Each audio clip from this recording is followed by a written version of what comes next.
Good morning, everybody. No, this is not Ray Hewitt talking to you with a cold today. It's Dave Schmittou. I am your substitute teacher for today. And as our guest Julie just reminded me, we're not in the age where we're complaining about who our subs are.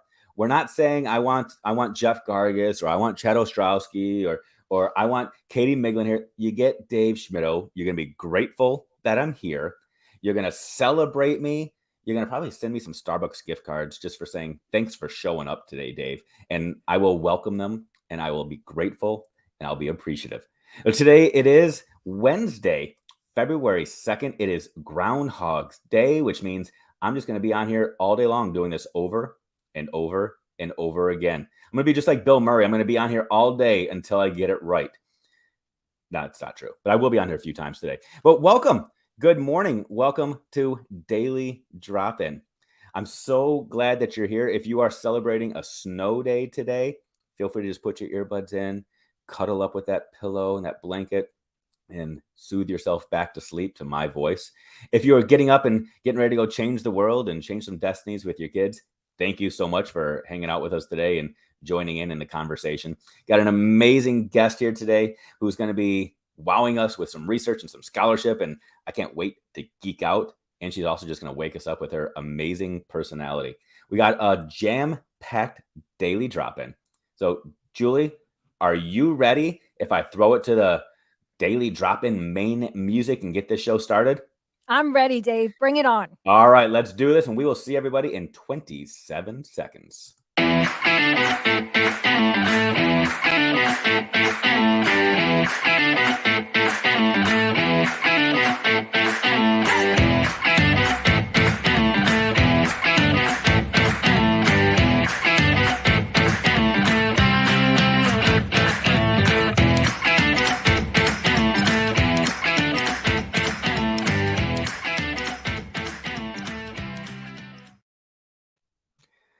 All right, Julie, I got to point out we've got some people that are glad that we're here and not Jeff Gargas. What they don't know is Jeff Gargas is sort of like that principal that shows up just to open the door and say, "Okay, somebody's here," and he went back down to the office. Jeff Gargas did pop in a few minutes ago and just said, "Okay, Dave, Julie, you're here, we're good," and then he went back to bed or something. Went back to get a donut. Isn't that what principals do? I don't know about donuts, but as a former principal, I used to brag that I had the mini fridge and the coffee pot in my office. Like that was the thing about being a principal is you had the mini fridge and the coffee pot. You didn't have to walk down the hallway to the staff lounge to get the old stale coffee. You could make your own in your own Keurig. So maybe that's what he's doing right now. I didn't have that, but lesson learned. If we could go back in time and do it all over again, right? No, Julie, I'm super grateful that you are here. I was telling you beforehand, when Ray reached out and said that she wouldn't be able to be here today, she told us that you were going to be here. And I signed up right away and said, I'm in. Because I can't wait to talk to you. I can't wait to share a little bit about you and the work that you do and introduce you to the people that have never met you before. So, Julie, do you mind just introducing yourself to the world real quick? Sure. And I'm super excited that you are the sub today, Dave. We have a lot. We have a lot in common. So we're going to have a good time. Hold on. Are you bald? I'm not. Oh, okay. I'm sorry. But we got other things in common. But you know what? This year we may all be balding. Like That's the truth. It's very possible. That's the truth. We're all working our way that way. What a year. Right. Oh my goodness. But I'm so happy to be here. I love Daily Drop-In. I was telling Dave that my daughter is a fairly new teacher, third year. She listens often on her way in. I don't know, Caitlin, if you're in this morning, but I'm sure she'll pick up the recording if she's not. I am a professor in school administration at Appalachian State University. So I'm in the Blue Ridge Mountains of North Carolina. I have the best job in the whole world. I teach teachers. So my students are all grad students. They're teachers who are aspiring principals. So I spend quite a bit of my day out in schools with them, coaching and then teaching classes. But the other part of my job is doing research. And I've been on a 5-year project trying to understand the long-term impact we make on students' lives. Talking to people about what they remember about their teachers and what they carry and continue to use. So it's a beautiful path, gifted with lots of stories, and I can't wait to share some of those with you guys this morning. Awesome. We're going to dive into a lot of that because my geekiness goosebumps are starting to rise up right now. Knowing we're going to be talking about the research that you've done, and we're also going to be talking about the profound impact that we can have on kids' lives. So before we do that, let me say good morning to a few of our friends. We've got Katie Miglin, who is here. I know everybody was hoping that Katie was going to be here today. Sorry, Katie's probably ringing a couple of kiddos right now. So, and we got Brad Hughes in the house. Brad will be joining everybody in a couple of days. So if you're wanting to see Brad, just wait till Friday. He's here every single Friday. So those of you that are joining us, feel free to drop in the comments. You can throw questions out there too if you want to ask some questions and get this conversation going in a way that is not Dave centric, because I will take over and geek out, like I said. So Julie, first of all, App State. The only thing I really know about App State, other Is than what you just told us, is that they yes, beat Michigan. don't, Julie. Yes, that they beat They Michigan. did, and I have to tell you, my Ah. parents went to Michigan State. So when they heard I was going to App State, they were fully supportive of that move. I bet, yeah. Michigan is the one that convinced App State they should be a D1 school, because It's true. after App State came in and put that thumping on them, they said, "Hey, let's go play with the big boys every weekend." And yeah, so they are a football powerhouse and they're growing into it, which They is are playing at the Rock, carved out of a mountain. Like, how can you not dominate when your stadium is carved out of a mountain of rock? that's They're awesome. they're an awesome team. Go Mountaineers. We love it here. Has that been home for you for a while? It has been home for us since July of 2020. So Oh, wow. we Really new. Okay. moved here during a pandemic. I was a professor of ed leadership at Florida Southern College. I've lived most of my life in Central Florida, but the opportunity came for us to become faculty members here. My husband is a professor in accounting. So we both moved to App during that shutdown. It was a crazy time to move, but what a blessing. We love it here. That's awesome. And now for people that might not know, you said you become a faculty member. So Mhm. let's get in the weeds a little bit real quick, if you don't mind. In Yes. higher ed, when you become a faculty member, that means you're either granted tenure or you're on the tenure track and you're Yes. jumping through the hoops, doing the things, teaching the classes, getting the scores, serving the university, and doing a bunch of research as well. All of that. So I was a teacher for 15 years, K2 mostly, and then a principal in AP for about 10 years. And I left that role in 2015 to start the ed leadership program at my alma mater, Florida Mm. Southern College. Tenure track there. At year 5, turning into year 6, came to App State with my husband to keep us and our family together, started the tenure process over. Oh, So tenure for me will be a 12-year journey, wow. but I love the research I do, and so it doesn't feel like pressure for me. It just feels like this is what I do. It's so much a part of my work, and my teaching and my research go together so well that it's pretty seamless. Oh, that's great. And for people that don't quite understand what that means to start it all over again, it means you're checking Mhm. all the boxes, but the boxes aren't checked by you just completing tasks. The boxes are checked by the people you work with, looking at you saying, "We approve of the work that you're doing," and we feel like so. There's also the emotional, relational capital that you're investing into a new place with new people when you start all over again. And it sounds like you're on the right track because you're doing the right work in this meaningful way. So I think so, but, Dave, we say this to teachers all the time, like, you have to tell your own story. yeah. Like, you have to do what you think is important and relevant and meaningful, and then you tell the story, and so for me, it's really helping people understand what I do, what I'm working on, and they're so supportive. Oh, that's great. That's great. So you're diving into the research now. You've been at App State for, we'll just say, a year and a half, just to make it easier Mhm. for us to calculate the math here. And you are studying the impact on students. Are you looking at student achievement? Are you looking at the student affect? What are Yeah. you looking at? So here's how it started, Dave. It started so innocently. So, back in Central Florida, when I was a new faculty member there, I was advised, "Pick a research focus." So, at that time, my beloved first grade teacher retired. So many of the teachers who I remembered so clearly were retiring, and what I really wondered was, what did they say and do that made me remember them so well? And I remember like Mm. things they said. I remember their classrooms. Certainly remember the way I felt in those classrooms. So I set off to try to figure that out. What do teachers say and do that makes this lasting impact on our lives? And I'm a qualitative researcher, so I do interviews, observations. I started interviewing teachers about their impact. Not a good design because we don't know, unless kids come back to see us, write us letters, somehow connect with us after they're gone. There's no way for us. We know what we hope it is, but there's no way for us to really have evidence of that impact. So I went to the IRB office, which is the office we go to do human subject research, to work with Mick Lynch on research design. And he said, you really just need to talk to former students. They're not hard to find. Like they're everywhere. So go where they congregate and figure out how to invite them to talk with you about teachers. Mm. So I brought props to Daily Drop-In. I know you guys who are listening can't see, but here's my sign.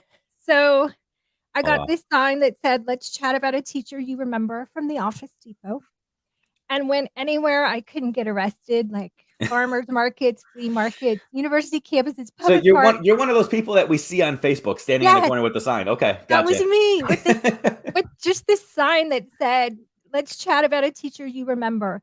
People lined up to Oh, tell me wow. about the work that teachers did and the way teachers impacted their lives. And usually it came in the context of a story, like a very detailed story, this clear memory of a moment in a classroom that continues to impact their lives years, decades later. So I just started collecting these stories as data. And then after about, 50 stories, started to analyze that data, look for themes. Now we're over 400 stories. Those themes have held. Like they're still really consistently present. So over and over again, people talked about the way they felt in those classrooms, and they talked about feeling safe and feeling seen and feeling stretched. Mm. No exceptions yet. Wow. Well, I'm still intrigued by this concept of you just standing there with a sign and people that don't know you walking up and just wanting to talk about this teacher, a teacher that Right. most of them probably hadn't seen in years, but they Hadn't still, really thought about, except prompted by the question, like all these memories came back. yeah. And they would tell, like, I'm a perfect stranger to most of these people, this really personal story in the middle of the farmer's market, and we would cry together in the street. It is, it's so bizarre to think about, but for some reason it it happened and it worked, and it was such a lovely learning journey to be on, to be in those places, listening to those stories. I'm pretty introverted, have some social anxiety, so it was a scary proposition for me, but I was more curious than afraid. Mm. And as I did it longer, it became even more curious about what people would tell me, and still get stories.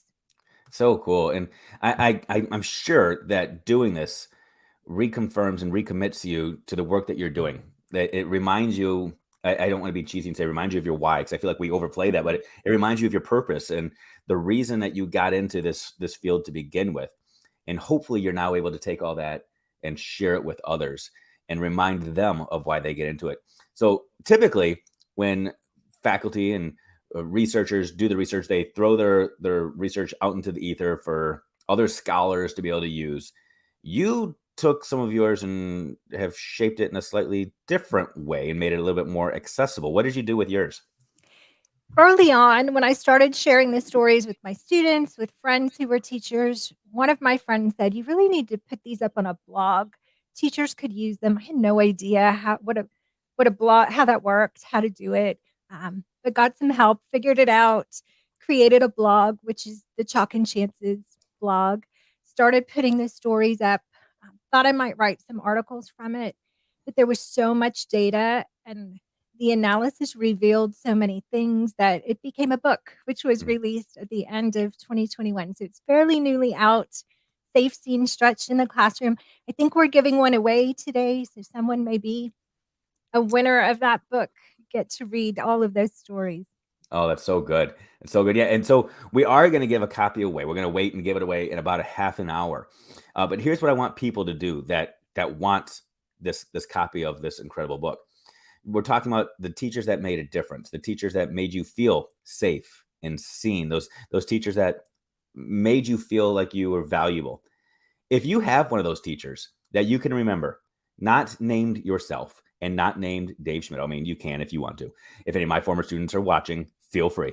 But I want you to identify, just put their name in the chat.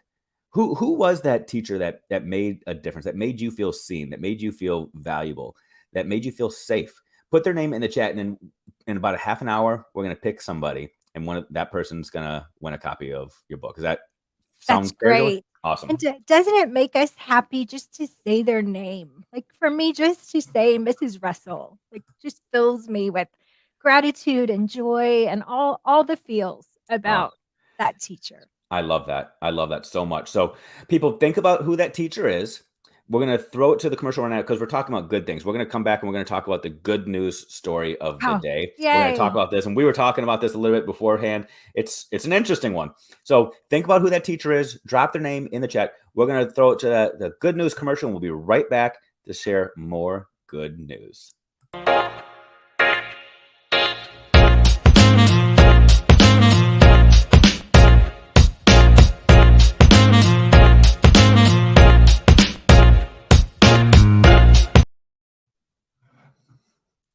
All right. Well, we do have one person so far that is following the assignment, and they're looking for a book. Lori Mrs. Tanya Ann. Best. She was Oh, awesome. Mrs. Best. Yes. That's so good. What a perfect name. Right? Oh, that's so good. Now, for me, before we go to the good news, I'll share mine. Her name was Mrs. E. Foster, my third grade teacher. We had a Mrs. B. Foster, who was a fourth grade teacher, who was not the same as Mrs. E. Not your favorite. No, Mrs. E. Foster was absolutely incredible. She is the teacher that truly made me feel seen. I think that describes it more than anything else. I was a Navy brat, moved around a lot, always slipped through the cracks, but she looked at me. She came to my house. She visited me. She was incredible. She is the reason I do what I do today. So, Mrs. Foster, thank you. Yeah, absolutely incredible. Who is your person? Mrs. Russell is, in the first sentence in the book, I mean, she starts with her name. When I was little, I was very anxious. I'm dyslexic, so I had a hard time learning to read, and walked into, thank goodness, Mrs. Russell's first grade classroom. And she was so patient and positive. And I always think, had she not been who she is, I may have forever seen myself differently as a learner. Wow. But because of her, I thought, I am a reader. Even though it was hard for a while, I do belong in school. I am a learner. I can succeed. And in 2012, when I was a fairly new principal, I got moved to a school down the road.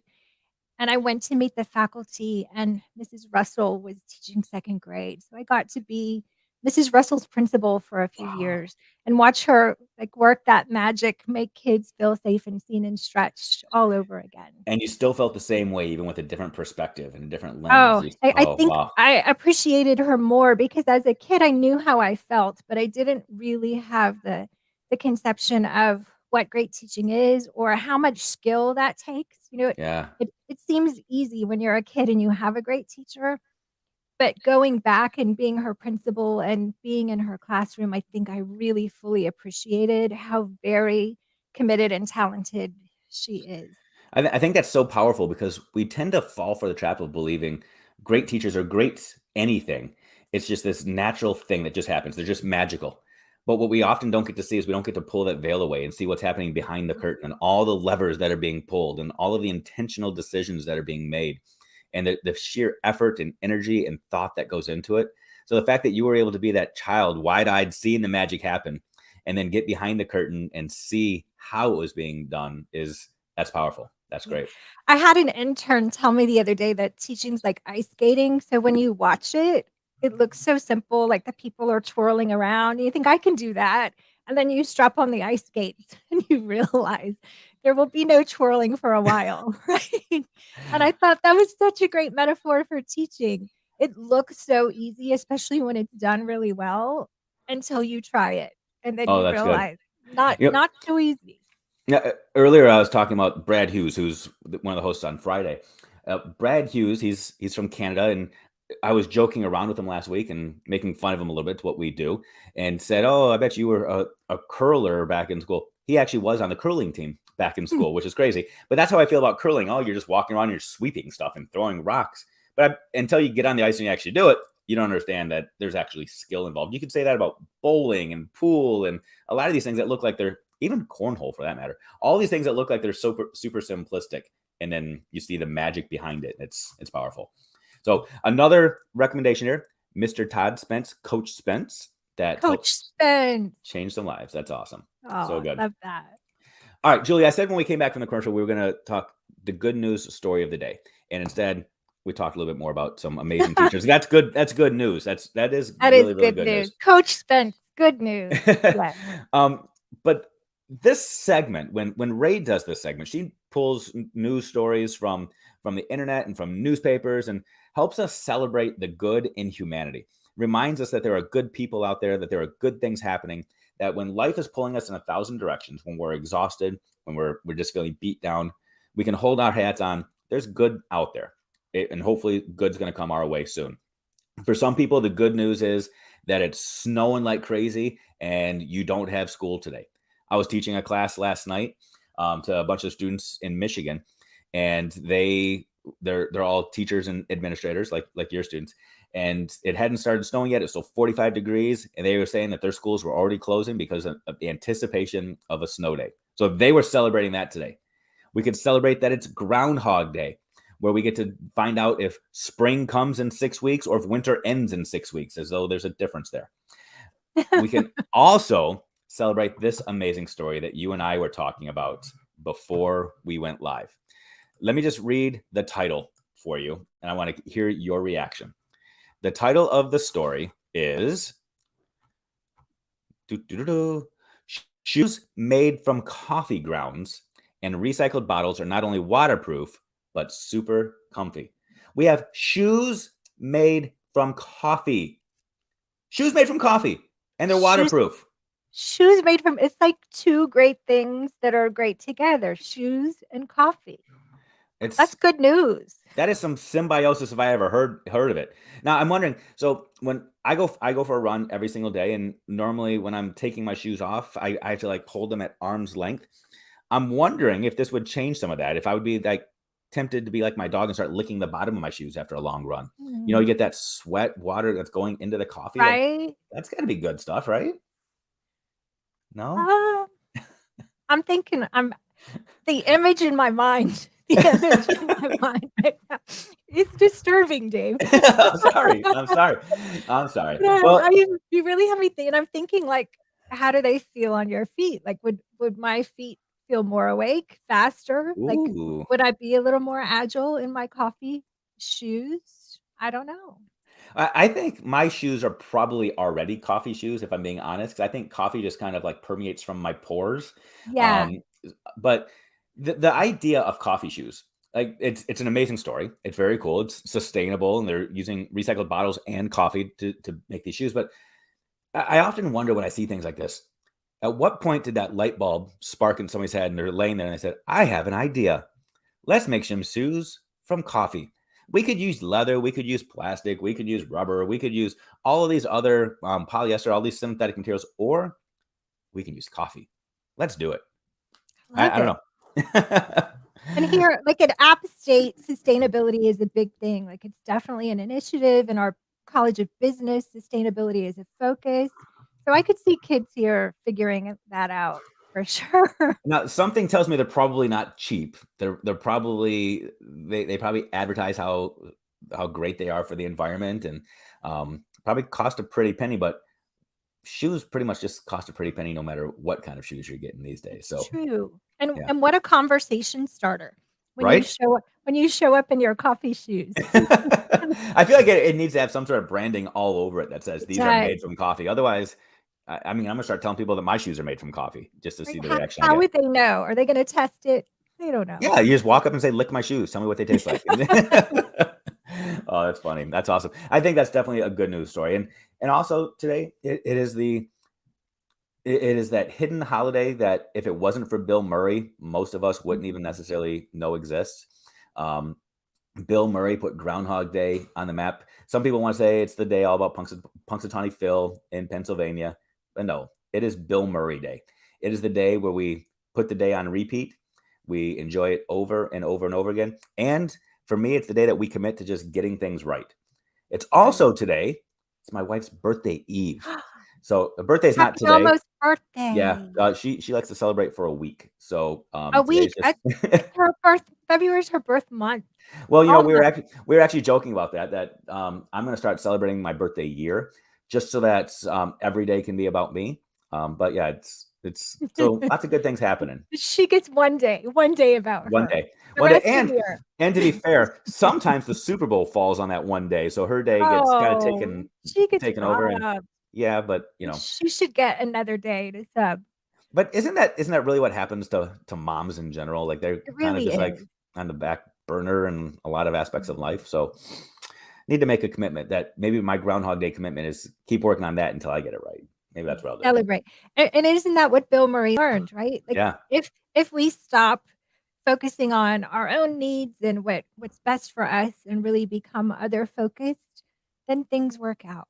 there you go. There you go. Okay, now I feel like I've got some pressure. I probably need to go out and actually get some streamers or some balloons It's or time to flowers or shop. something. Yeah. Yeah. All right. When I click that buy now on Amazon and it says next day delivery, we're gonna put that to the test today. And It's snowing, so be careful. Be oh, see, careful. now you're just adding pressure on here. That's not cool. That's not cool. We live in the mountains, so that's a little the Amazon next day delivery is a little unreliable, Okay. Okay. but can't complain. It I comes feel like quickly. sometimes the next day delivery is sort of like that restaurant that says free food tomorrow, and they have that sign out front. So when you show up, it's always tomorrow. It's always Yeah, the next day. It'll be here the next day. always. Just be patient. The next day And is always coming. it may be next day delivery, and then you get the little message, "It's delayed. It's It delayed." was delivered That's somewhere. They didn't say it was delivered to you. It's somewhere the next day. You just got to somewhere. be patient. Yeah. It's out and about. Yeah. That's funny. That's funny. So let me just offer a quick reminder. Well, Brad is killing me in the comments here, talking about the Oh, shoes. Brad. Whoever the inventor of those shoes was had grounds to pursue the great idea. Oh, Brad Hughes, you That's and your funny, puns. Brad. That's good stuff. That's good stuff. A reminder to people, we are giving away a copy of one of your books in about 15 minutes. And all we're looking for is we are looking for people that can remind us of who that amazing teacher was in their life. Who's that person that inspired you, made you feel safe, made you feel secure, made you feel seen, not sane, well, sane too, And same. seen, the person that stretched your thinking, that's helped you become the person you are today. When you look back on, if somebody were standing outside of a coffee shop or at a farmer's market with a sign that simply said, tell me about the teacher that made a difference in your life, you would know exactly who you were going to talk about. All you got to do to get the running, drop their name, maybe even a quick description of why they were so powerful in the comments, and we're going to be choosing somebody real soon. So, all right. So Julie, the next segment in the daily drop-in is something that Ray calls the brainstorm bank. The brainstorm bank is my favorite part of this because it's just a straight Q&A.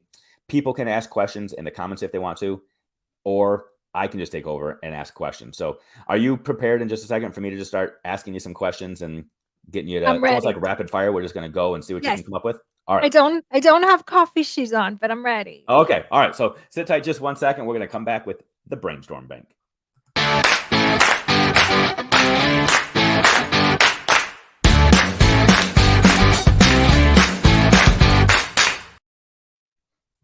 All right, brainstorm bank, rapid fire, but it's going to be based off of some stuff that you know. You Okay. do research scholarship on educators and the difference that they make. So when you're looking at your research, what is the thing that most resonates with people? If you're a teacher today and you're out there saying, I want to make a difference, I want to change destinies, what is the thing they should be focusing on?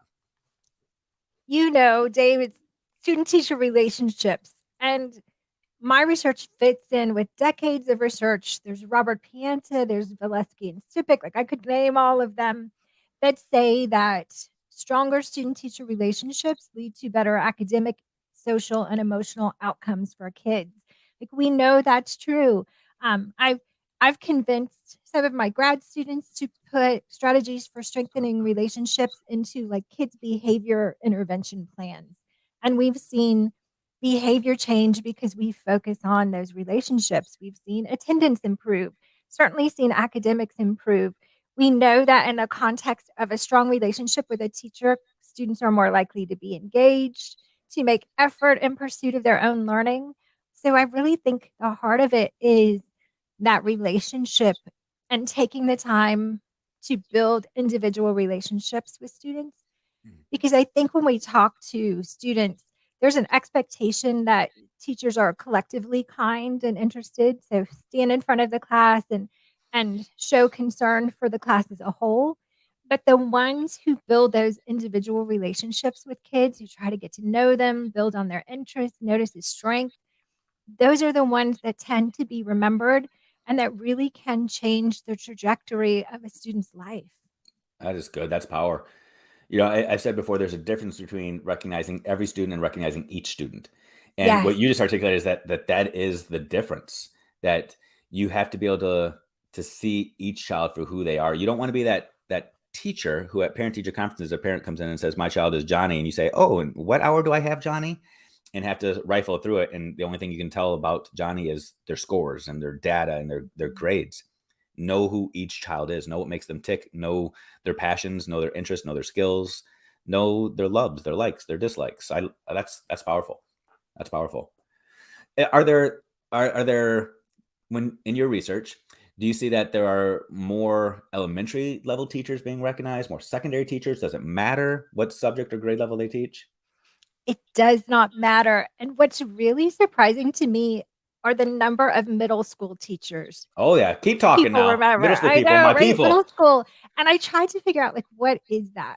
Like, why are there so many middle school teachers in my data? And I think it is because it's that time when students are developing their own identity, trying to figure out who they are, but it's also a point where a lot of adults they're having conflict with a lot of adults in their lives. There's some conflict with parents and grandparents because they're trying to assert this independence. So when a teacher appreciates and loves them despite their squirreliness, it's a really changing, important, validating thing Mhm. for a kid. But there's pretty even distribution in the stories. I talked to a woman who is probably my age, so I turned 50 a couple years ago, and we graduated about the same time. And she has this very clear memory of Mrs. Nash, her kindergarten teacher, sitting next to her on the rug, teaching her to tie her shoes. Oh Like, wow. very detailed memory. And she said it made her feel so important and so worthy that Mrs. Nash took the time to sit with her and teach her something she really wanted to learn. She had a single mom, other siblings. Mom was too busy. She desperately wanted to be able to tie her shoes. And the fact that this teacher took that time and sat with her and did that was a memory that's lasted for decades. Wow, Julie, that's I love that, and it hit me right here and here because I went back and I had a memory. So I've got 4 kids, and I feel like they're constantly pulling at me, wanting some of my Mhm. time. And when I was a child, a statement that I used to hear over and over again was, "It's not my job to entertain you." And at the time, it broke my heart because I was like, "I just want some of your time. I just want some of your attention. I just want some of your love." I know what was meant behind it now. When I look back, it was, I'm exhausted. My job is to help you learn how to entertain yourself. My job is to teach you how to get along with siblings and friends and all of those sorts of things. But what I heard was, I don't have time for you. And so what Mm. that story just reminded me of is, it's not necessarily your job to do the handstands and the cartwheels and to do all the tricks in front of the class. You don't have to do that, but it is your job to make sure that kids feel seen.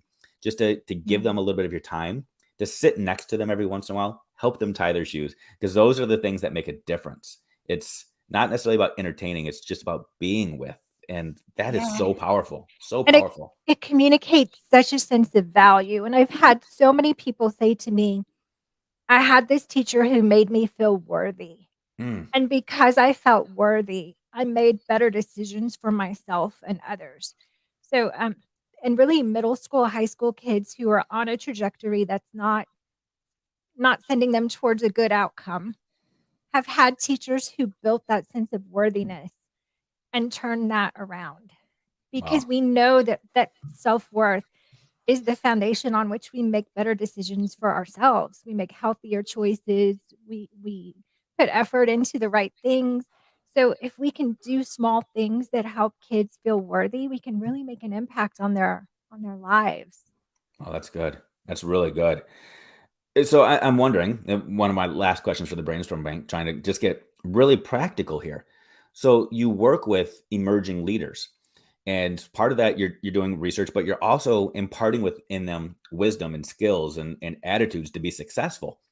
How do you teach somebody how to do these things? It's one thing to say, I'm going to teach you finance, I'm going to teach you public school law, I'm going to teach you legislation. How do you teach somebody compassion? How do you teach somebody how to build relationships? Are you familiar, Dave, with John Gottman's work at the Gottman I Institute? am. Yeah. Love him. So mostly what he talks about are romantic relationships, but really those strategies are applicable across any relationship. So there's specific strategies, and one of the most important is noticing a bid for a connection and then responding to that bid in a caring way. So people send out bids all the time. You know, my husband came home from a long day teaching yesterday, and I could tell had a frustrating day, and so just saying, "Hey, do you wanna talk about it?" So I noticed his bid, I responded in a positive way. Kids are sending bids all the time. You know, Mhm. you talked about explicitly asking someone to play with you, to spend some time with you, but sometimes it's a sigh, sometimes it's, tears, you know, whatever it is. Mhm. I was in a classroom with a watching a friend teach not too many years ago, and she had this she's a great English teacher. Kids were coming in at the beginning of the period. She had this kid come in with, like, the hoodie over his head and slammed the backpack down and, like, sat down and crossed his arms, and I'm like, "I can't wait to see what Amanda's gonna do here." And I watched her go to her desk and scribble something on a sticky note and just, like, subtly pass it to the kid and keep walking. And he read it, and after a minute, like, the hoodie came off, the shoulders relaxed, got out his book and started reading. I was like, Mm. "What?" So, all period, he was pretty engaged. And when they all left, I'm like, "Amanda, what did you do?" And she said, "All I did was write, 'Looks like you're having a tough day. I'm glad you're here. Let me know if I can help.'" 1 minute Wow. to respond to that bid. And I think about so that's turning toward in Gottman's work. Turning against is responding in kind of aggressive, demeaning way, like, "Don't come in here with that attitude, you better take that we've seen it. Yeah. Go out and try it again," which would have escalated him Sure. for sure, he was already frustrated. Or turning away, which is just ignoring, he probably wouldn't have disturbed anybody else, but he wouldn't have been engaged. But in 1 minute of turning toward that bid, she really changed his day, it was a productive class, he was learning, everybody else was learning, she could teach. So I think that bids for connection is such a tiny building block Mm. for relationships with kids. And I would argue relationships with anybody. With But anybody. yeah, whether you're a teacher, a parent, a spouse, a loved one, and people make these bids as you call them, as you describe them, and it's up to us to respond. We will respond. It's how you respond that matters, I guess. Are you gonna turn to? Are you going to create a situation that escalates or make somebody feel unseen, unnoticed, and unvalued? It's all about making sure people feel valued. That's powerful. Okay, so my last brain break. I'm saying brain break. I'm sorry. Brainstorm bank question. See, I'm already getting my head towards this afternoon for brain break with Jeff. But the brainstorm bank question. You mentioned that your daughter may or may not be listening and watching today because she's on her way to school and work as well. An educator in her own right, doing her own thing. I think you said year 3. You're 3. So I'm Mhm. going to put you in the hot seat. Is she a teacher today because of you? I think she's 4th generation in our family. So my grandmother, my mother, me, and then sweet Kaylin. Um, you know, watching her grow up, I was really careful not to pressure her to follow this family tradition of teaching, but that kid was, like, born to teach. She the principal who hired her a few years ago describes her as the perfect mix of soft and strong, Mm, which I love as a description for really good teachers. She's empathetic, she's caring, she's the most loving person, but she's tough and resilient. So she was the kid who would, like, stick up for other kids or was not afraid to do the right thing. Um, and sometimes that toughness and resilience was challenging as a mom, but but I always knew it would serve her well. So I think she gravitated towards, working in the preschool and just anything that required nurturing. She had amazing teachers, so I think they probably inspired her quite a bit. Linda Reed, her 3rd grade teacher, and now Kay's teaching 3rd grade in the same district. So I think Linda had a lot to do with the kind of teacher she is. She had so many people pour into her, and she started in the 2019-2020 school year, so pandemic happened at the end of her 1st year. She's never had a non-pandemic year, but she's navigated it, and she's done really well. And sometimes I ask her, she's at an urban school in Tampa with a lot of needs. I'm like, "Hey, don't you have behavior issues or, like, don't you Mm, struggle?" She said, "I really don't, mom. I love the kids and they love me." wow. That's amazing. I love that. Um, you're just filling me with inspiration and good vibes today. I absolutely love it. Tell you what, in just a second, I'm going to ask you. I'm going to put you on the spot. We're going to do 2 things, and then we'll give away your book. In a second, I want you to offer recommendations for people. Recommendations to read, to explore, to learn what you're listening to. Just some recommendations for people, and then we're going to choose the winner of your book. So people that want to explore that want to dive into it and figure out what it is that they can do to connect with others. So, are you ready? In just a second, I'm going to offer you the chance to offer some recommendations to people on what they should be Okay, exploring and what they should be learning. Okay, so think right. about it. We're going to come back in just a second.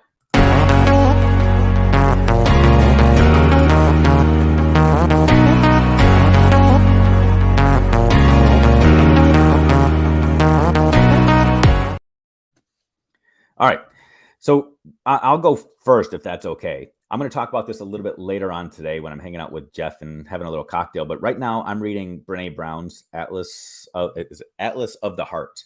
I love Brene Brown's work. It resonates with me in a very real way. But her work right now, it's all about naming and identifying all of your emotions, not just recognizing things as happy or sad, but looking at the full spectrum, being able to identify them so that you can lean into them, and other people can support you, and you can better articulate your needs. It's a great book. It's an easy read. It's not really deep. She's a researcher from Houston, but it's very practical. Um, Aside from that, what recommendation do you have for people right now looking to Yeah. grow, improve, get better? And I love Brené Brown too. She makes us qualitative researchers look like She puts you on the map and gives you some credibility. pe Yeah. people understand us a little better. Thanks to Renee. Like I said, Gottman Institute is wonderful for resources about relationships. So that's one I am reading. Couple of things. Big Potential, Sean Akers book. Oh yeah. Um, Loving that one. Transforming the Pursuit of Success. So looking at how we're defining success, what kinds of evidence of success are we looking for? And I love thinking about starting the day with an intention and using that to measure success. So I have a friend who's a math teacher. His intention almost every day is to help kids be more confident in math. And if he's done that, the day was a success. It doesn't Mm. matter what scores they got on the test or what else happens. If he fulfilled that intention, that's a successful day. Oh, that's good. I love it. I love it. Wait, now in your journey, it sounds to me like you're reading big picture type books, which is where I'm at too right now. I like to look at the world around me and try to understand the world and what makes other people tick. And at the same time, it causes me to reflect on my own personal journey. Um, I set New Year's resolutions for myself and goals and things that I'm trying to achieve and boxes I want to try to check. Some of them are fitness goals and health related, but some of them are just, I want to be a better person. I want to be a better listener. I want to be more empathetic. I want to be more honest and transparent. I want to be able to provide feedback that's specific and meaningful to people without having to be solicited and without coming across as judgmental. So these are all things Mhm. that I've got notes on and things that I'm working to improve. Are you a New Year's resolution person? I am, So but it's same as you, like, okay. it's never a measurable outcome for me, I'm a Yeah. qualitative researcher, And so so it's always big picture, It's yes, February 2nd. Do you still have the same resolutions? I do, And I so how do. are you able to stick to them? What is your secret?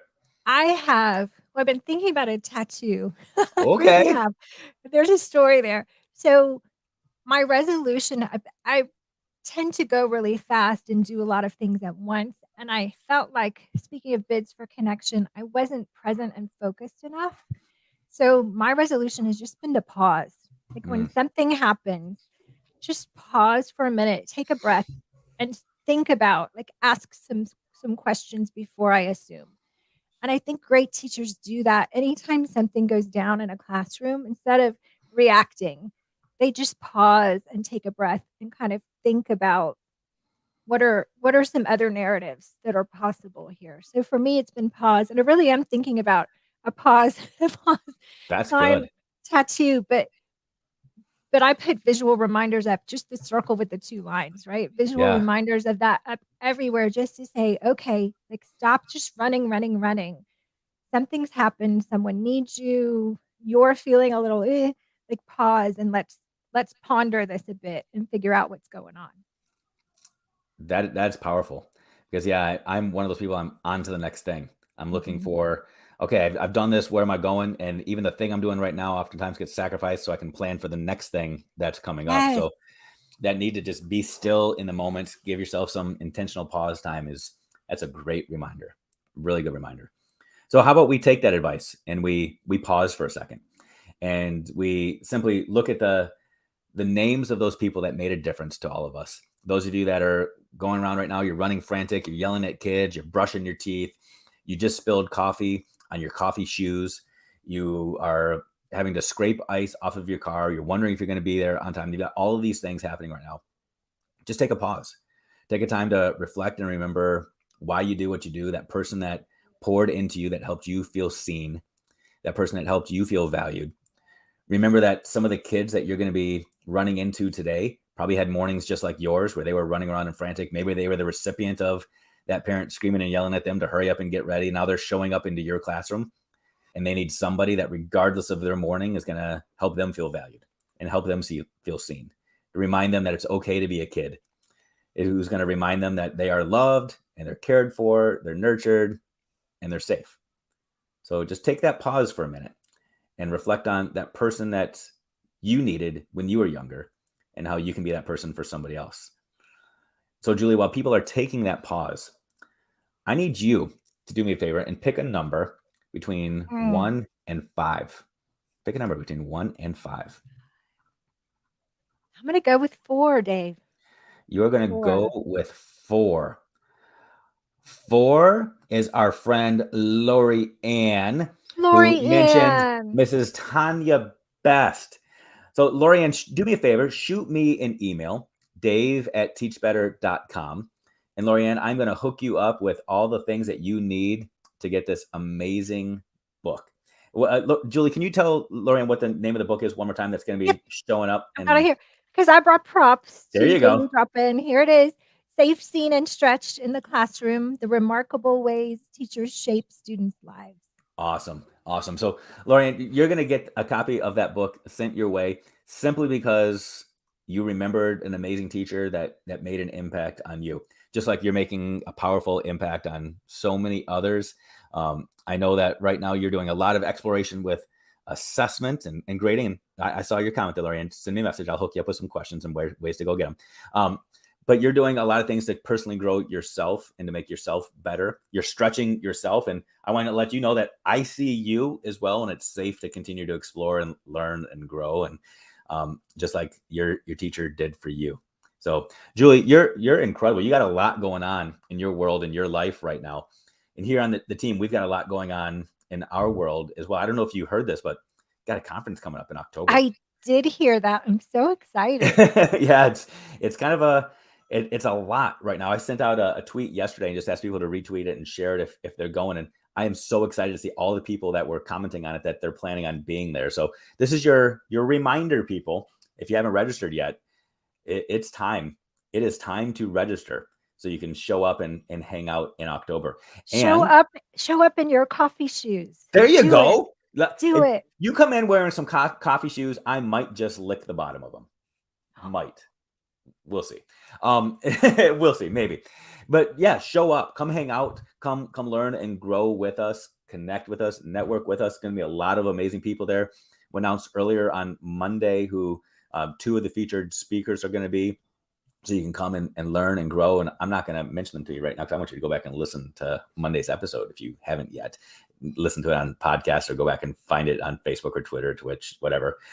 Can't wait to see people there. If you're interested in speaking at the conference, proposals go live in less than a month. March 1st, you can submit your proposal. So start working on that, polishing it off, and figuring out what value you want to provide to all of us. Everybody has something to say. Everybody has a message. Everybody has something that you can impart into all of us. So work on that proposal, work on that draft, and be prepared to send it on March 1st. Later today, I'm hanging out with Jeff Gargas. We do have our Wednesday brain break taking place, and Lord knows some of you need it today. So if you're just looking for some shenanigans, just looking for somebody to keep you company while you make dinner or give you an excuse to start that cocktail early, you can come hang out with us 5 Eastern, 4 real time, 4 Central time, and we'll hang out and have a good time. Julie, any final words that you want to impart to the world for the educators out there trying to make a difference? Any reminders just to get their day started in the best possible way so they can go out there and make a difference for kids? I just need to tell you that I have evidence that the work you do matters, that you matter, that I could stand at a farmer's market and students you taught years or decades ago would come and tell me stories about you. They're probably moments you don't even remember, but they've had this amazing lasting impact on a kid's life. So thank you for doing what you do. That's awesome. And Julie, thank you for making an impact on my life and the life of everybody else that's watching and listening today. You're truly incredible. People, if you are not already connected with her, she's got her social media handle right there on the screen. Connect with her. You will be inspired. You'll be empowered. You will continue to grow, and you'll make a new friend. So have an amazing day, everybody. Go make an impact. Go chase better and do all the things that you love. We'll see you soon.